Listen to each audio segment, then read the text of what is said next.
Good morning.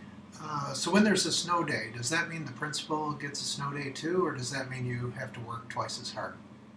Hoping that you are getting to relax, and maybe part of that today would be looking at some of the validity information. Unfortunately, on the computer that I'm on, D2L is not loading for me this morning, and so I wanted to show you some things in the current module, but I'm going to have to do them by memory, which is a little bit dangerous because it's not that good.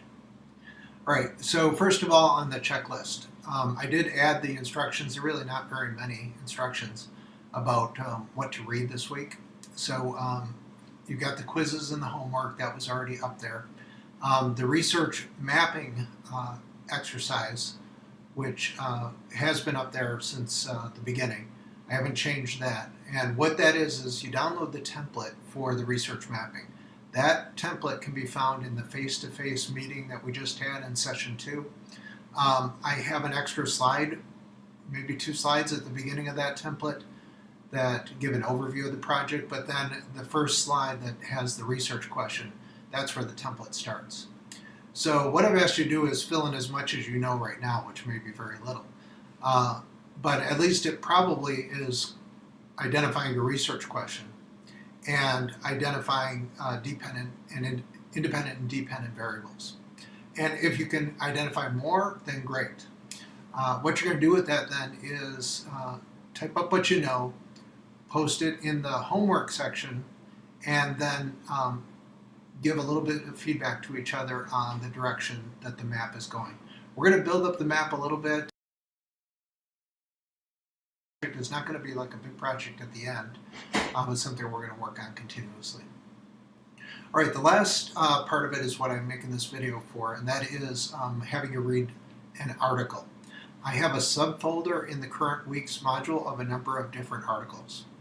And what I want you to do is read one of them, pick one that seems interesting to you, read it, and provide a short summary of it, and analyze it in terms of the concepts in the Salkind textbook and what I'm going to talk about in this video. Right? One other thing that I want you to do with it is to identify whether it is primary research or more of a theoretical article or review of the literature. Because I do have both types in there, and they're very, very different. I'm going to give you a short description of the articles here from memory, and I may forget some.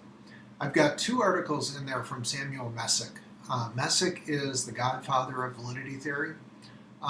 He was writing in the 90s and cited thousands of times on the internet if you go to see him.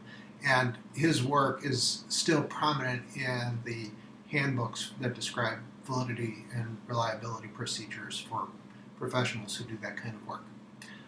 So there's a lot of debate about some of his ideas, but really the ideas have not changed since his writing. So those are interesting articles if you're interested in validity theory, or if you just have a little more theoretical bent and want to read something a little more theoretical than some of the others. I've got a TPAC article.